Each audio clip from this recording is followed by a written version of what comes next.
My name is Anya Sharma, and I'm 34 years old.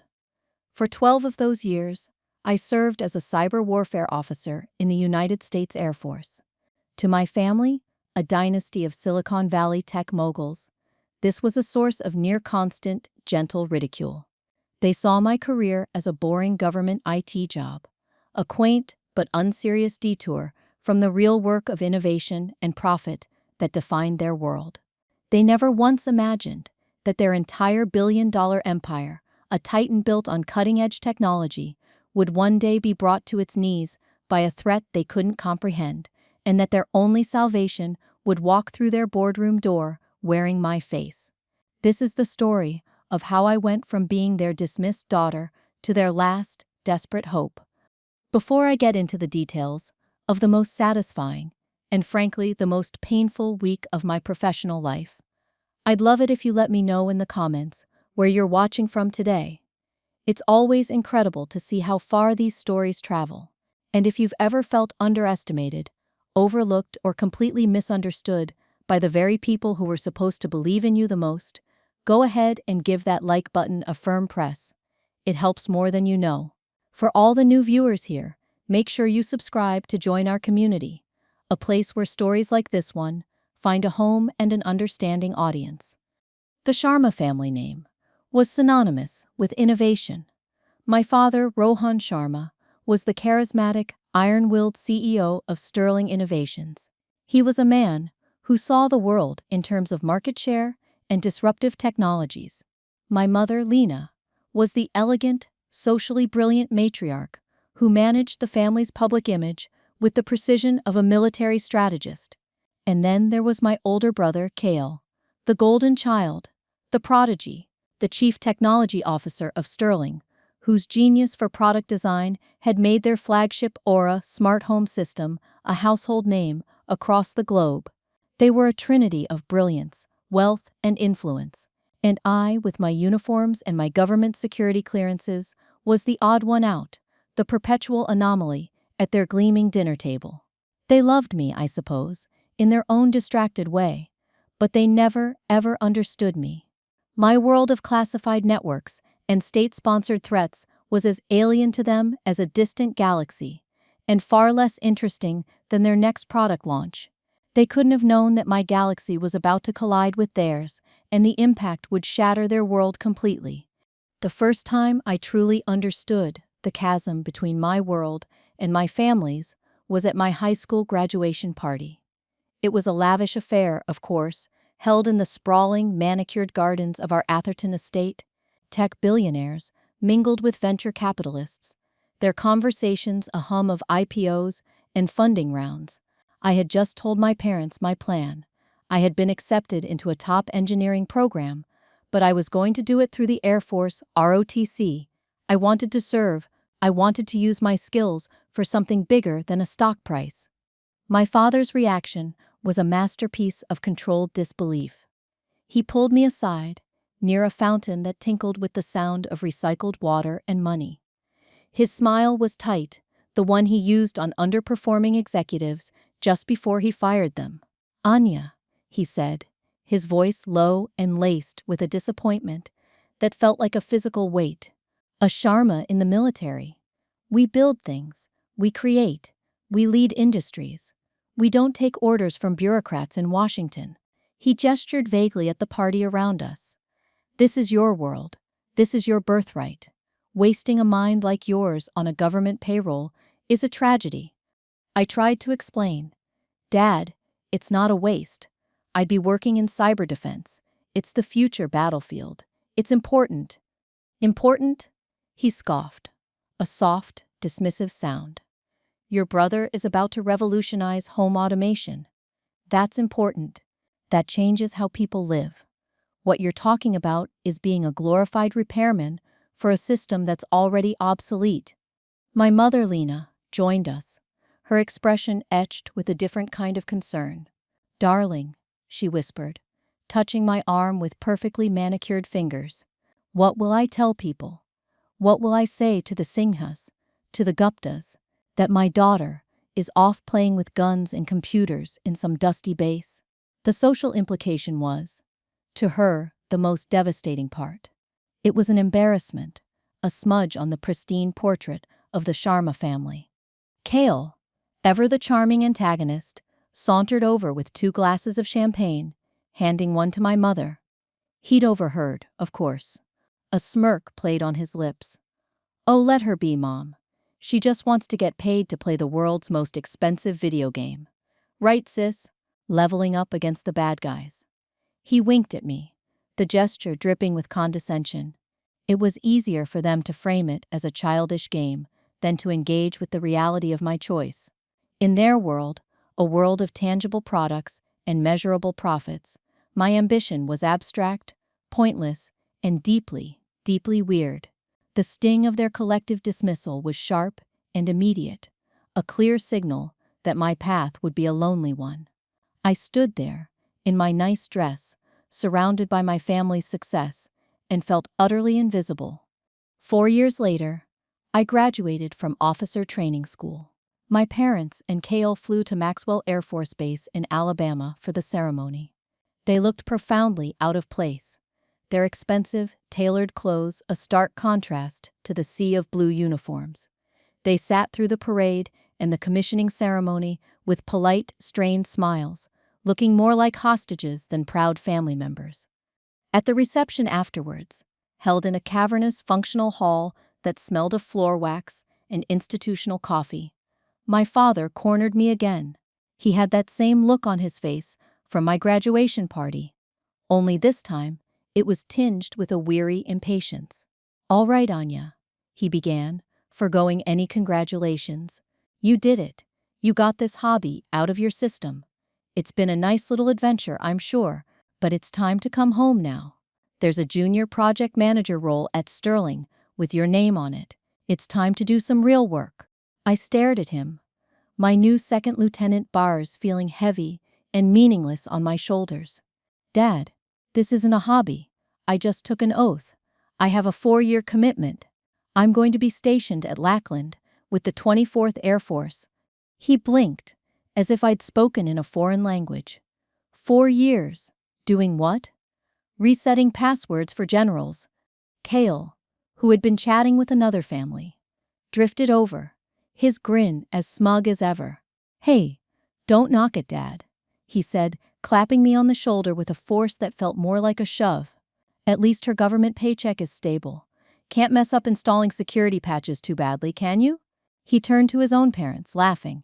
"We spend more on a single server rack than her entire annual salary. It's kind of adorable." The other family, parents of another new officer, smiled weakly, unsure how to react to such a brazen display of filial disrespect. I felt my face flush with a familiar, hot shame. I had just achieved one of the proudest moments of my life, a culmination of years of relentless work, and my own family was treating it like a child's lemonade stand. They saw my uniform not as a symbol of service and duty, but as a costume for a phase I should have outgrown. They saw my commitment not as a calling, but as a failure to launch into their orbit. I mumbled something about needing to speak to my training officer, and escaped, the sound of their casual, dismissive laughter following me across the polished floor. That day, I learned that their support was conditional, contingent on me reflecting their own version of success.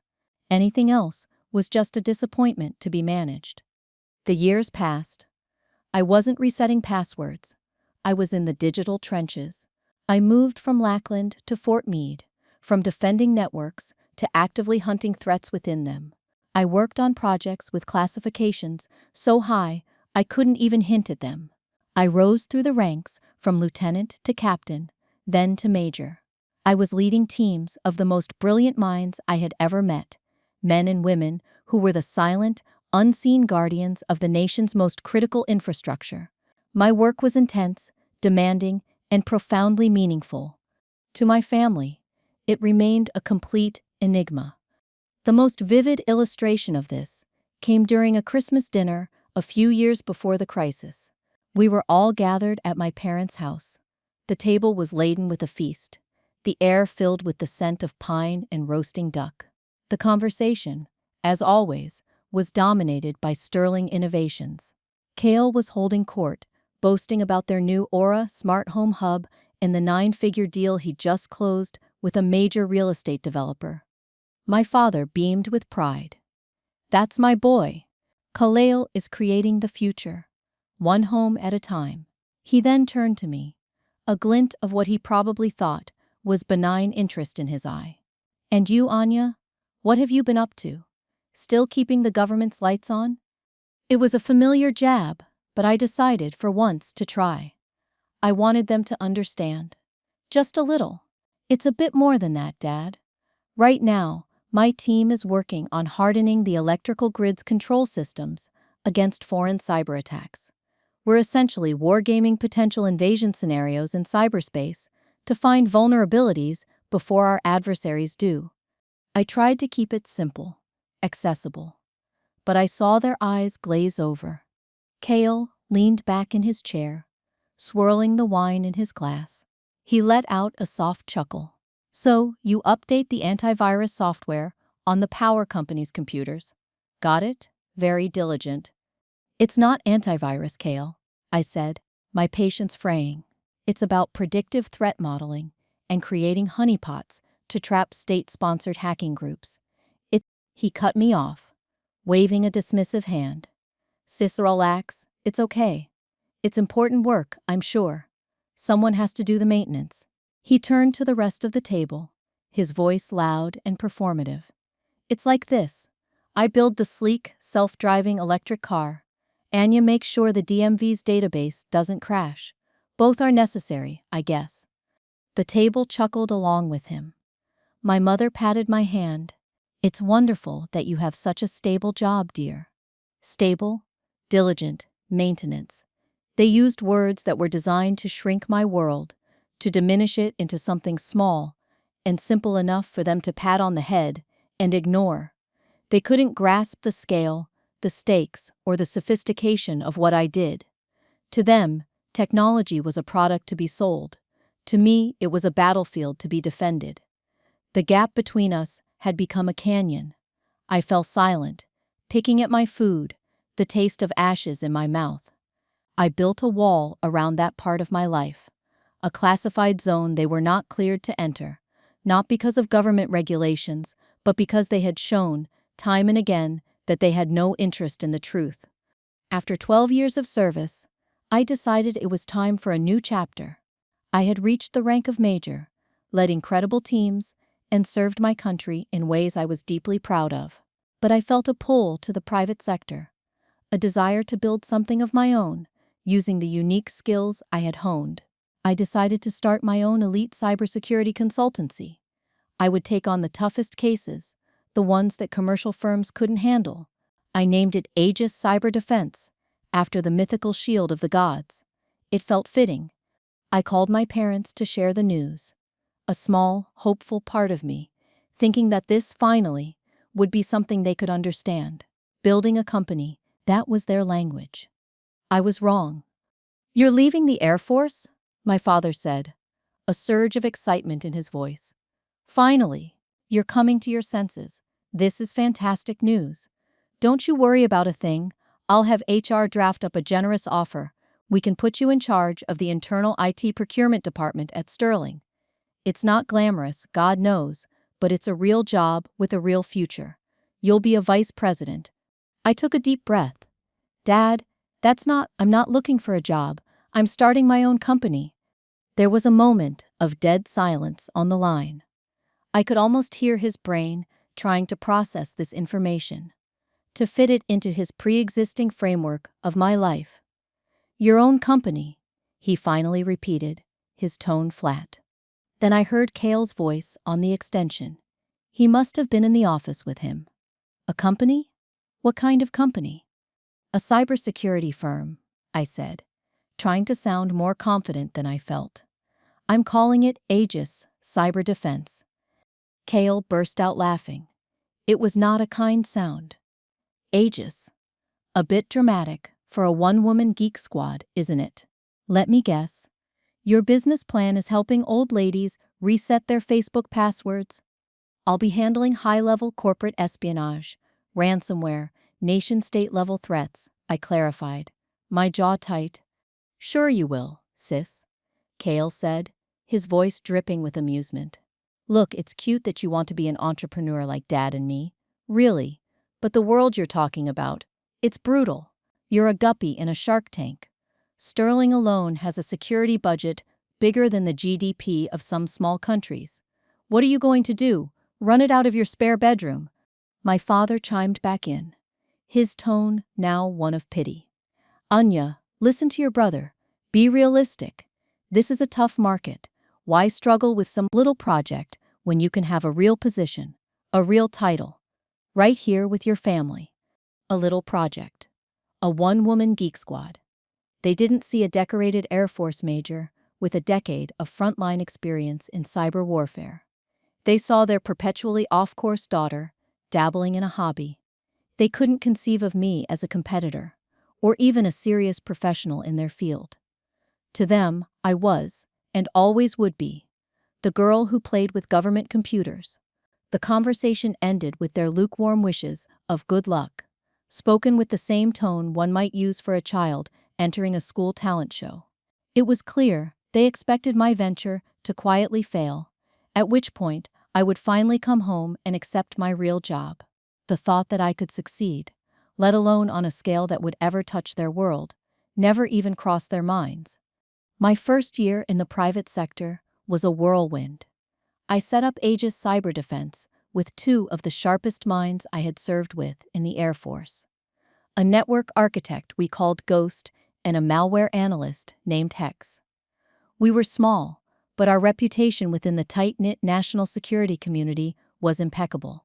Our first clients weren't Fortune 500 companies, but sensitive government contractors and financial institutions who had heard of our work through back channels. Our primary reference was General Miller, my old commanding officer, a retired four-star general who was now a highly respected consultant and board member for several major corporations. His word was gospel in certain circles. We handled cases that would never make the news.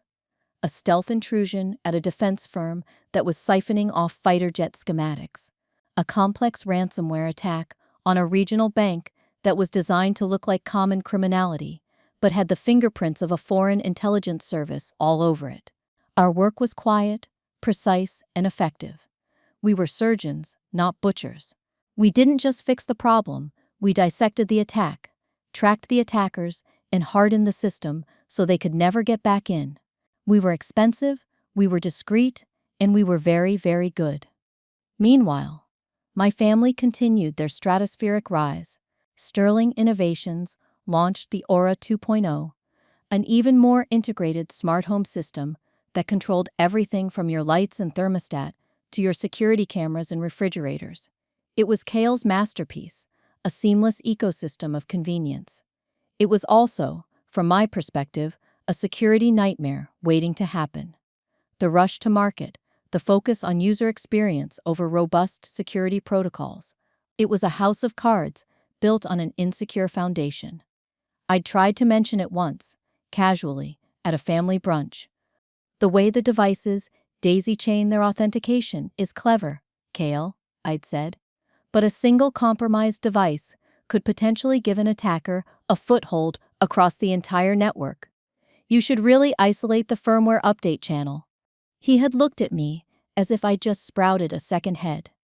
Anya, we have a whole team of security engineers. They're the best in the business. I think they know what they're doing. Stick to your government work, and I'll stick to building a billion-dollar company, okay? I dropped it. It was their ship to sink. I just never imagined I'd be watching it go down from the shore. The attack on Sterling Innovations began not with a bang, but with a whisper. It started as a series of strange, disconnected customer service complaints. An Aura thermostat in Ohio that wouldn't go above 60 degrees. A smart lighting system in a San Francisco penthouse that was flickering randomly. A set of security cameras in a Dallas mansion that had gone offline.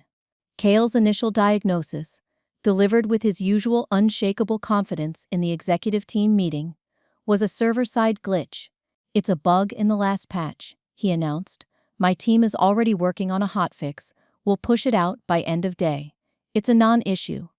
But it wasn't a non-issue. The glitch spread. By noon, their customer service lines were completely overwhelmed. Thousands of Aura devices were malfunctioning. By 3 in the afternoon, they began to brick, becoming completely unresponsive. The hotfix Kale's team tried to push out only seemed to accelerate the problem. Panic began to set in. Then, at 4:32 p.m., the first note appeared. It wasn't an email.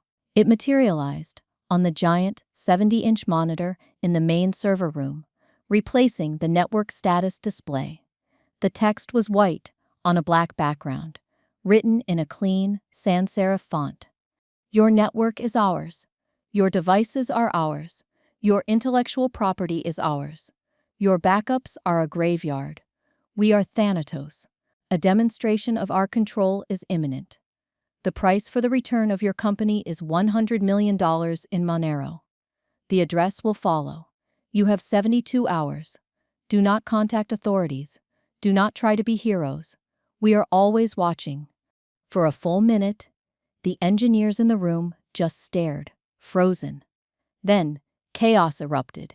Kale, his face ashen, stormed into the room, shouting orders. Get it off the screen. Cut the external network access. Start the restoration from the tertiary backups, now. His team scrambled to comply.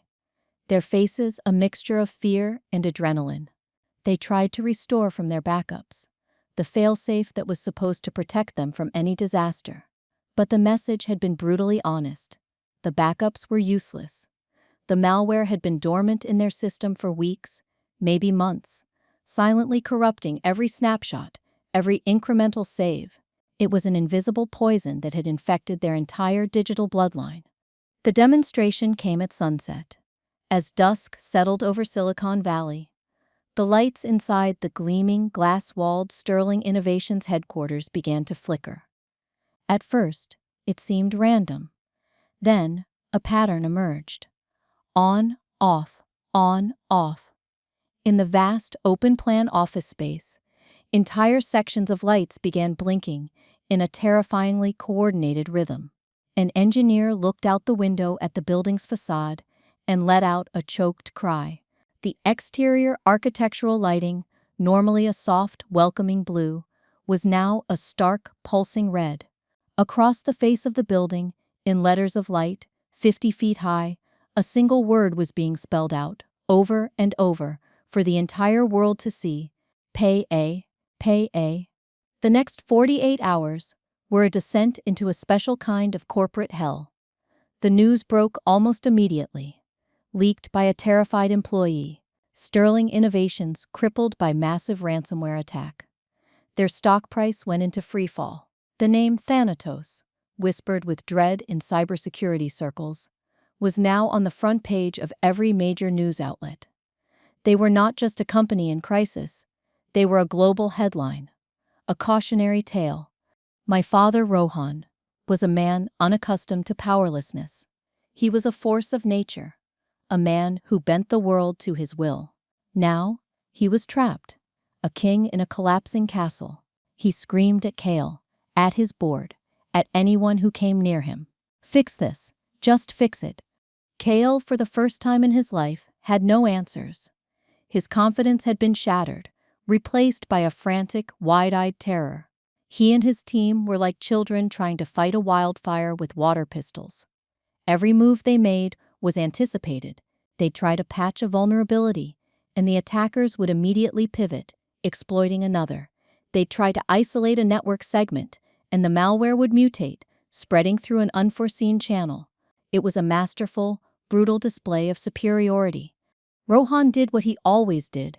When faced with a problem he couldn't solve, he threw money at it. He hired the most expensive, high-profile commercial cybersecurity firm in the Bay Area.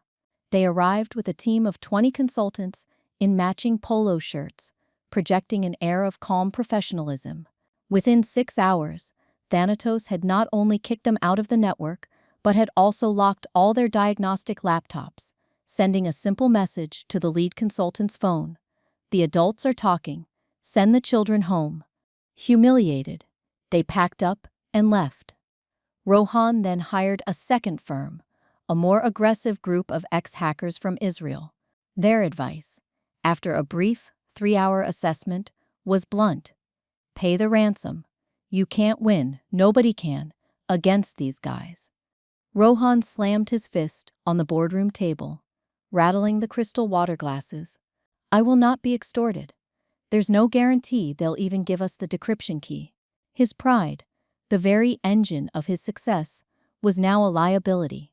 Paying was an admission of defeat he was incapable of making. The company was bleeding. They were facing catastrophic lawsuits from clients whose homes and businesses were paralyzed. The SEC was launching an investigation. My mother was calling every hour, her voice a shrill symphony of panic. The family name, the dynasty that Rohan had spent his life building, was turning to ash. On the third day, broken and hollowed out, Rohan made a call he never thought he'd have to make. He called General Miller. They had met years ago at a charity gala, and Rohan had the man's private number, a trophy in his contact list. He didn't know about my relationship with the general. To him, Miller was just a powerful man with connections. He explained the situation, his voice stripped of its usual booming authority, replaced by the thin, reedy tone of desperation. General Miller listened patiently, the silence on his end of the line more intimidating than any interruption. When Rohan finished, Miller's voice was gravelly and calm. Rohan, the group you're describing, Thanatos, they aren't common criminals. You're not fighting a gang of hackers in a basement. You're fighting a military-grade operation. Your commercial guys were never ever going to be able to touch them. So what do I do? Rohan pleaded. Who can fight them? There was a long pause. I can imagine the general, sitting in his study, weighing his words. There is one person, he said finally. They've gone up against this specific group's signature work before, and they won. They run a small, very discreet consultancy now. They don't advertise. Their client list is shorter than your arm. They are uncompromising. They are obscenely expensive. And Rohan, they are your only shot. I'll pay anything, Rohan said, the words catching in his throat. Anything. I'll make the call, Miller said. But I'm warning you, if they agree to take the case, you do exactly what they say. You don't question their methods. You don't get in their way. You give them the keys to your kingdom, and you pray they can save it. The firm is called Aegis Cyber Defense. They will be at your headquarters at 0800 tomorrow. Be ready. Rohan hung up the phone, a flicker of hope in his eyes. He didn't connect the name. Why would he? In his mind, his daughter's little project, and this legendary last resort consultancy, were entities from different universes. He turned to Kale, who was slumped in a chair, staring blankly at a screen full of cascading error messages. Some ex-military spook is coming in tomorrow, Rohan announced, his voice regaining a sliver of its old command. General Miller's personal recommendation. This better work. The boardroom at Sterling Innovations felt like a tomb. The air was thick with the smell of stale coffee and failure. It was 7:55 a.m. on the fourth day of the siege. My father, my mother, my brother, and the remnants of their executive board were assembled around the massive granite table. They looked like ghosts. Rohan's face was a gray mask of exhaustion, his eyes red-rimmed from lack of sleep. Kale was a shadow of his former self, his usual arrogance replaced by a twitchy, hollowed-out anxiety. He kept running a hand through his hair, his gaze darting around the room as if the attackers might physically manifest at any moment. And my mother, Lena, was there, a silent, perfectly dressed statue of despair. She had insisted on being present, as if her sheer force of will could somehow mend the catastrophic damage to their reputation. A giant screen on the wall, that usually displayed triumphant sales figures, now showed the stark red line of their plummeting stock price. It was a flatlining EKG, charting the death of an empire. The intercom on the table chirped, making everyone jump. The executive assistant's voice was tinny and nervous. Mr. Sharma, the consultant from Aegis Cyber Defense is here. A collective, shallow breath was drawn. Every head turned towards the heavy, frosted glass doors at the end of the room. This was it. The miracle worker. The ghost from General Miller's world. The doors swung open silently. And I walked in. I was not the Anya they knew from awkward holiday dinners and pitying phone calls. There were no jeans, no comfortable sweater. I wore a charcoal gray suit, tailored with military precision. My hair was pulled back into a severe tight bun that allowed no stray strands. I carried a single, hardened, matte black briefcase. My face was a neutral mask, my expression calm, controlled, and utterly unreadable. I walked with a purpose and a stillness that seemed to suck the very air out of the room. I didn't smile. I didn't offer a greeting. I just radiated a cold, absolute competence. The silence that followed was not just an absence of sound. It was a physical presence, a heavy, crushing weight of disbelief. Kale was the first to break. He had been pacing, and he stopped so abruptly he almost stumbled. His mouth fell open. The color drained from his face, leaving it a sickly, pale white. I could see the gears turning in his head, the frantic, desperate calculation as he tried to reconcile the sister he mocked as Geek Squad with the formidable figure standing before him. The ghosts of 100 jokes, 1,000 condescending remarks were suddenly swirling around him, choking him. My mother let out a small, strangled gasp, her hand flying to her pearls. Anya? The word was a whisper of pure confusion. Her primary, instinctual reaction was not pride, or shock, or even fear. It was a horror at the sheer social awkwardness of the situation. This was not in her script. But it was my father's reaction that was the most profound. He pushed his chair back and rose to his feet, his face a maelstrom of conflicting emotions. Confusion warred with disbelief. Disbelief fought with a dawning, sickening understanding, and beneath it all, a flicker of deep, buried shame. "Anya?" he stammered, his voice cracking. There must be a mistake. We're waiting for a consultant, a top-tier expert." I continued my slow, deliberate walk to the head of the table, the empty chair that was always his. I placed my briefcase on the granite surface. The soft metallic click of the latches sounded like a gunshot in the dead silent room. I finally raised my eyes and met his. My gaze was steady, unwavering, and cold as ice. "There is no mistake, Mr. Sharma," I said. My voice was even, devoid of any emotion, except a chilling professionalism. I used his formal title deliberately. It was a declaration. The daughter he knew was gone. She was not in this room. I am the consultant General Miller sent me. I didn't wait for their shock to register, or for the inevitable sputtering to begin. I opened my briefcase, took out a slim, hardened laptop, and plugged it into the boardroom's main display port with a swift, economical movement. The dying stock ticker on the wall vanished, replaced by the stark, black and white logo of Aegis Cyber Defense. "Let's begin," I announced to the stunned room. "You have a Thanatos intrusion. Based on the public reporting and the preliminary data General Miller provided, they have been resident in your system for at least 6 weeks, possibly longer. Your backups are not just corrupted, they're weaponized. Your core intellectual property for the Aura 3.0 has been exfiltrated, and every single one of your millions of active Aura devices is a ticking time bomb, a potential node in a botnet. The ransom demand is a distraction.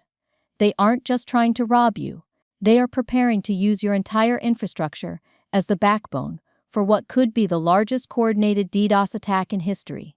Your company isn't just a victim. In less than 48 hours, you're about to become the weapon." My analysis was swift, brutal, and delivered with the dispassionate authority of a surgeon explaining a terminal diagnosis. It was a reality so far beyond their worst fears that it left them breathless. Kel, in a last, desperate grasp for his lost authority, finally found his voice.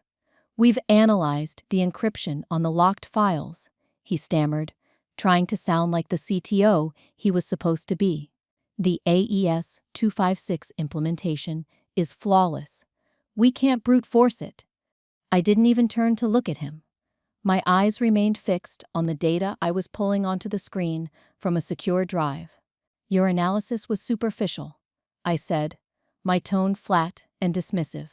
You were looking at the cage door, while the animal was already loose in the house. The file encryption is a sideshow. The real genius is the persistence mechanism they embedded in your firmware update protocol. It hooks directly into the bootloader. It's elegant. I'll give them that. The casual, almost academic admiration in my voice, as I described the work of his enemies, was the final blow. It was the comment of a peer, of an equal. It instantly framed Cale as an amateur, a hobbyist who had stumbled into a professional's arena. He sank back into his chair, his face slack with defeat. He was completely and utterly silenced. I finally turned my gaze back to my father. He looked like he had aged 10 years in the last 5 minutes. My fee is $1 million per day, with a 3-day minimum, wired in advance to a holding account. I require unconditional, root-level administrative access to every server, every network, every line of code you have. My team and I work alone. You will be locked out of your own systems. You will not enter our workspace unless invited. You will not ask questions. You will do exactly as I say, when I say it. My decisions are final and not subject to review by your board. These are my terms, yes or no. The air crackled with the sheer audacity of my demands. I was asking for total, unconditional surrender. Rohan Sharma, the titan of industry, the king of Silicon Valley, looked at his daughter, the government IT girl. He saw the cold certainty in my eyes. He saw the abyss his company was teetering over. And he saw that I was the only thing standing between him and the fall. He swallowed hard, the sound of his pride being choked down, audible across the room. Yes, he rasped, his voice barely a whisper. Understood. Yes. The Sterling Innovations primary server room, a place Cale used to call the cathedral, became my war room. My team, Ghost and Hex, arrived within the hour. They were quiet, focused, and moved with an economy of motion that spoke of years working together under extreme pressure. We sealed the room. The glass walls, once a symbol of corporate transparency, now served to keep the panicked executives out. My family and their board could only watch from the outside, like anxious relatives in a surgical waiting room. They were now spectators to the fight for their company's life. For the next 72 hours, we worked. The rhythm of the war room was a strange mix of intense, silent concentration and bursts of rapid-fire communication in a language of acronyms and technical jargon that was utterly opaque to the onlookers. We subsisted on black coffee and protein bars, our faces illuminated by the glow of a dozen monitors displaying cascading lines of code, network traffic maps, and hexadecimal data dumps. I was in my element. The chaos and fear outside the glass vanished. Inside, there was only the problem, a beautiful, complex, and malevolent puzzle. I wasn't just patching holes. I was hunting. Thanatos had left tracks, faint as a whisper. But they were there, a custom-compiled kernel module here, a non-standard timestamp on a log file there. Every piece of code they wrote had a signature, a style, like a painter's brushstroke. And I had seen this style before, in a classified incident report from years ago. From behind the glass, my family watched me, and the experience was slowly, agonizingly transforming them. Cale was the most affected. He stood there for hours at a time, his face pressed close to the glass, watching the data flow across my screens. The last vestiges of his arrogance were stripped away, layer by layer. He saw the complexity of the attack, the elegant, vicious code that had so easily defeated him. But more than that, he saw my response. He saw me anticipate the malware's next move, saw me writing scripts on the fly to quarantine and dissect it. He was a brilliant product designer, a genius of the user interface. But this was different. This was digital warfare. He was a master architect of beautiful houses, and he was watching me, his sister, battle a monster that had been living in the walls the whole time. He finally understood the chasm between us. It wasn't about who was smarter. It was that we were playing entirely different games, and mine was infinitely more dangerous. My father tried to bridge the gap he had created. On the second day, he appeared at the glass door, holding a cup of coffee. I finally took a break, stepping out of the chilled room for a moment. He offered it to me, his hand trembling slightly. "Anya," he said, his voice thick with a new, raw emotion. I had no idea. The things you're doing, the way he trailed off, unable to articulate the depth of his ignorance. I took the coffee, my gaze distant, my mind still back in the war room, tracing a data packet through a compromised switch. "We don't have time for this right now, Mr. Sharma," I said, the formal address still a necessary barrier. "I'm working." He flinched, as if I had slapped him. The coldness of my response was not born of anger, but of necessity. The father-daughter dynamic was a luxury neither of us could afford. He retreated without another word. The chasm between us, now a stark, measurable reality of his own making. My mother, true to form, tried a different tactic. She attempted to normalize the situation, to wrap it in the familiar comforts of family ritual. "Anya, darling," she said, catching me as I walked down the hall to the restroom. "When this is all over, we must have a proper family dinner to celebrate you. We'll go to your favorite restaurant." I stopped and looked at my mother, her face a mask of strained sincerity. I felt a wave of exhaustion wash over me. "I'm not here for a family reunion, Mother," I said, my voice softer than it had been with my father, but just as firm. "I'm here to do the job you hired me to do. That's all." Her smile faltered, and she simply nodded, turning away. The transaction was clean. They had a problem. I was the solution. There was no room for anything else. By the morning of the third day, I had found it. The needle in the haystack. The attackers, for all their brilliance, had made one tiny mistake. They had repurposed a piece of code from an older exploit, and in that code was a flaw, a vulnerability in their own command and control server's communication protocol. It was a backdoor into their own house. My strategy shifted instantly. We were no longer defending, we were going on the offensive. "They're overconfident," I told Ghost and Hex, my voice low and intense. "They think we're still scrambling to put out fires. They're not watching their own six." We spent the next 4 hours building the trap. It was a piece of digital art, a carefully crafted data packet that looked like a panic system administrator's desperate attempt to communicate, but was in fact a Trojan horse. It would exploit the flaw, bypass their security, and install a beacon on their server. The execution was nerve-wracking. I sat at the main console, my fingers poised over the keyboard. Ghost monitored our network for any sign of retaliation. Hex watched the global traffic, looking for the beacon to activate. "On my mark," I said, 3, 2, 1, execute. I hit enter, the packet was sent. For 30 seconds, nothing happened. The silence in the war room was absolute. Even the hum of the servers seemed to have died down. I could feel my father's and Kale's eyes burning into my back through the glass. Then a single green dot appeared on Hex's global map. It was pulsing softly, originating from a small, unremarkable office building in a neutral, non-extradition country in Eastern Europe. "We're in," Hex breathed. "I have them." We didn't just have them, we had everything. We pulled their operational data, their financial transactions, the identities of the shell corporations they used for laundering money. We found the master decryption keys for every victim they had ever hit.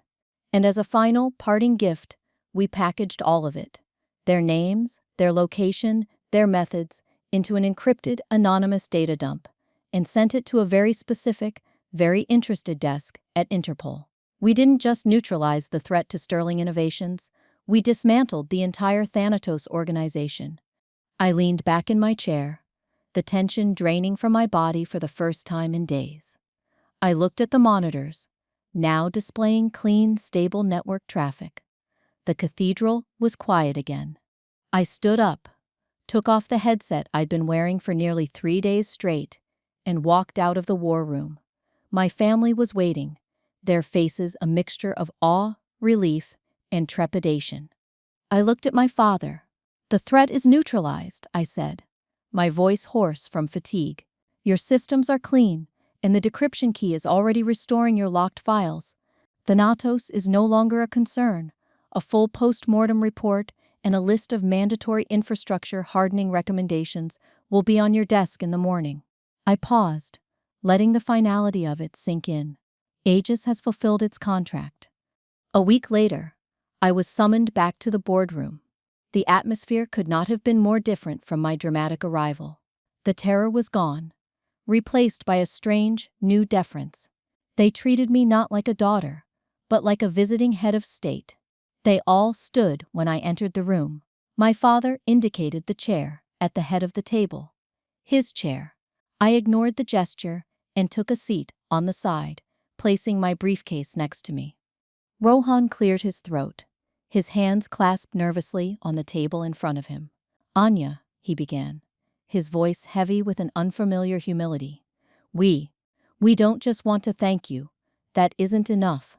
We want to apologize." He looked me straight in the eye, and for the first time, I saw not a CEO or a patriarch, but just a man grappling with a profound regret. "I was a fool. I was arrogant. I was proud, and I was wrong. About everything. About your career, your skills, about you. I spent years looking at you and seeing only what I wanted to see. I never bothered to look at who you really were, and I am so sorry for that." Kale spoke next, his voice quiet and stripped of its usual bravado. He couldn't quite meet my gaze. He kept looking at the polished surface of the table. "I've read your report, all 300 pages of it. The way you reverse engineered their code, the trap you set, it's a level of artistry I didn't even know existed." He finally looked up at me, his eyes filled with a genuine, painful respect. "I was an idiot. I was jealous and insecure, and I dealt with it by mocking what I didn't understand. There's no excuse for it. All those jokes, I'm ashamed, truly." My mother simply nodded, tears welling in her eyes. "We are so proud of you, Anya." There was a long silence. The apologies hung in the air, heavy and real. A part of me, the younger me who had craved their approval for so long, felt a sense of quiet satisfaction. They finally saw me. Then, my father leaned forward, laying his cards on the table. "This incident has exposed a massive vulnerability at the heart of this company. We need you, Anya. Not as a consultant, but as a leader. We want to offer you a permanent position. Chief Security Officer of Sterling Innovations." Kale jumped in, his voice gaining a bit of its old energy. But this time, it was in service of my cause, not his own. "And it's not just a title. We mean it. Name your price. A board seat, a significant equity stake in the company. Your own division, with your own budget, no questions asked. You can write your own ticket. We need you to protect what we build. It would make us whole again, as a company and as a family." This was it. The moment of ultimate validation. Everything the younger me had ever wanted. A seat at their table, not just as a daughter, but as their most valued asset. They were offering me the keys to the kingdom I had just saved. I looked at their hopeful, anxious, desperate faces. I saw their genuine remorse, and I saw the future they were offering me. A gilded cage, a way to finally be the daughter they understood, the daughter they valued, on their terms. A small, sad smile touched my lips. "Thank you," I said, and my voice was soft, but the words were steel. "That's a very generous offer." But no. The shock in the room was a physical blow. They all stared at me, mouths agape. My father was the first to recover, sputtering, "No, but why not? This is your family's company. This is your legacy, too." I stood up, my movements calm and deliberate. I finally looked at each of them, seeing them clearly for the first time, not through a filter of hurt or a desire for approval, but as they were. For my whole life, I began, my voice clear and steady. I wanted you to see me. I wanted you to understand my world and value what I did. But I don't need that anymore. I learned to value it myself, because the work itself had value. The validation I got came from the people I served with, from the threats I neutralized, from the quiet pride of doing a difficult job well. I paused, letting my words settle. What I realized this past week is that your approval was a cage I had helped build for myself. I don't need to be your CSO to prove my worth. My work is at Aegis. My clients are people who trust me from the start, not just when their empires are burning down. My worth isn't contingent on your recognition, and it is not for sale, not even for a seat on the board. I picked up my briefcase. You have my report. It contains everything you need to know to secure this company. I highly recommend you follow it to the letter. I turned towards the door. My invoice will be sent by my assistant. I walked out of that boardroom and didn't look back. I left them in a stunned, profound silence.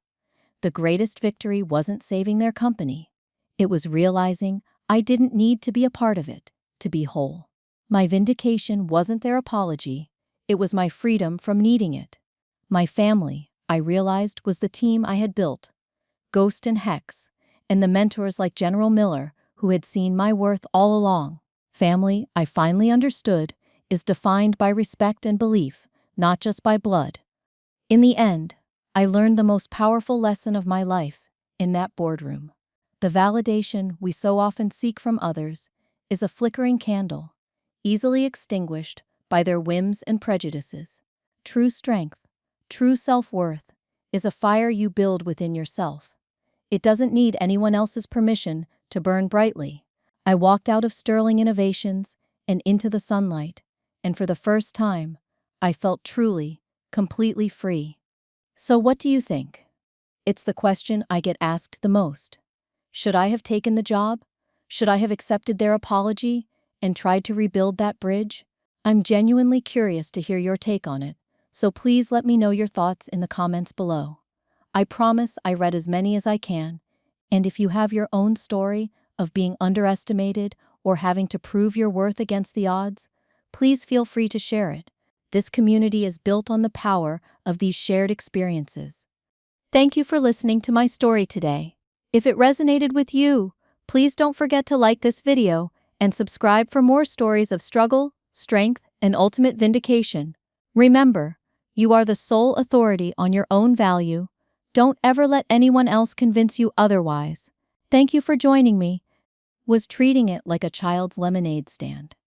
They saw my uniform, not as a symbol of service and duty, but as a costume for a phase I should have outgrown. They saw my commitment, not as a calling, but as a failure to launch into their orbit. I mumbled something about needing to speak to my training officer and escaped, the sound of their casual, dismissive laughter following me across the polished floor. That day, I learned that their support was conditional, contingent on me reflecting their own version of success. Anything else was just a disappointment to be managed. The years passed. I wasn't resetting passwords. I was in the digital trenches. I moved from Lackland to Fort Meade, from defending networks to actively hunting threats within them. I worked on projects with classifications so high I couldn't even hint at them. I rose through the ranks, from lieutenant to captain, then to major. I was leading teams of the most brilliant minds I had ever met, men and women who were the silent, unseen guardians of the nation's most critical infrastructure. My work was intense, demanding, and profoundly meaningful.